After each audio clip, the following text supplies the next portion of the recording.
त्यातला पहिला विषय आहे, आपल्याला माहिती आहे की आपल्या देशावर जो हल्ला झालेला होता, आतंकवाद्यांनी हल्ला केला होता आणि त्याच्यानंतर मागच्या वर्षी शिवसेनेच्या माध्यमातून माननीय एकनाथ शिंदे साहेबांच्या पुढाकारानं आणि त्यांच्या नेतृत्वाखाली आमचे महाराष्ट्र राज्याचे क्रीडा विभागाचे जे प्रमुख आहेत त्यांच्या संकल्पनेतनं एक सिंदूर यात्रा आम्ही जम्मूला नेली होती। त्या पहिल्या पर्वामध्ये 1200 महाराष्ट्रातले विविध ठिकाणचे मराठी पैलवान हे रक्तदानासाठी जम्मूला गेले होते आणि या देशातला पहिला असा विक्रमी संकल्प होता जो माननीय शिंदे साहेबांच्या नेतृत्वाखाली पूर्ण झाला आणि जम्मूमध्ये एम्स असेल किंवा आर्मीची हॉस्पिटल्स असतील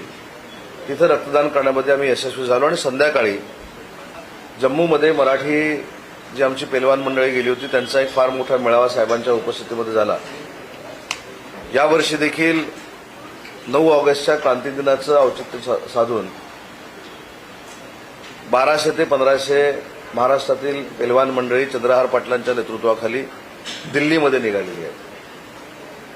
आणि दिल्लीमध्ये आर्मी कमांड हॉस्पिटल जे आहे त्या हॉस्पिटलमध्ये 8 तारखेपासून रक्तदानाला सुरुवात होणार आहे। पहिल्यांदा 8 तारखेला रक्तदान 500 लोकांचं होईल आणि क्रांती दिनाच्या दिवशी जे बाकीच्या 700 लोकांचं रक्तदान होणार आहे या रक्तदान शिबिराचं उद्घाटन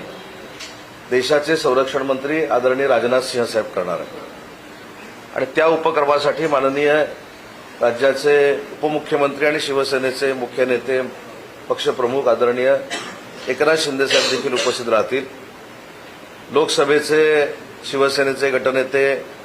डॉक्टर श्रीकांतजी शिंदे, आमचे सगळे महाराष्ट्राचे खासदार, आमचे केंद्रीय मंत्री, राज्यसभेचे खासदार हे या कार्यक्रमाला उपस्थित राहणार आहेत आणि हा नुसता रक्तदान शिबिराला गेलेल्या लोकांचा कार्यक्रम होणार नाही तर दिल्लीमध्ये महाराष्ट्रातली जी मराठी माणसं आहेत, मराठी भाषिक जे आहेत त्यांना देखील आम्ही या कार्यक्रमाचं निमंत्रण दिलेलं आहे आणि हा पूर्ण कार्यक्रम हा दिल्लीमध्ये माननीय एकनाथ शिंदे साहेबांच्या उपस्थितीमध्ये पार पडणार आहे। या सगळ्या रक्तदान शिबिराचं वैशिष्ट्य असं आहे की कुठच्याही असणाऱ्या पैलवानाला जबरदस्तीनं चंद्रहार पाटील हे रक्तदान शिबिराला घेऊन येत नाही। उत्स्फूर्तपणे देशाची सेवा करणाऱ्या सैनिकांना जी रक्ताची आवश्यकता भासते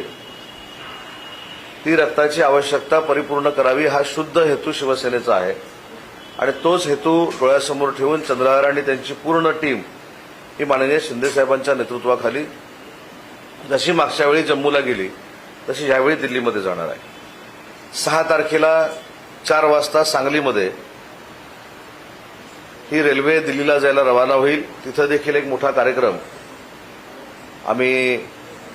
शिवसेना म्हणून त्या ठिकाणी करणार आहोत। दिल्लीमध्ये या सगळ्या मंडळींचा 1-2 दिवस मुक्काम असेल।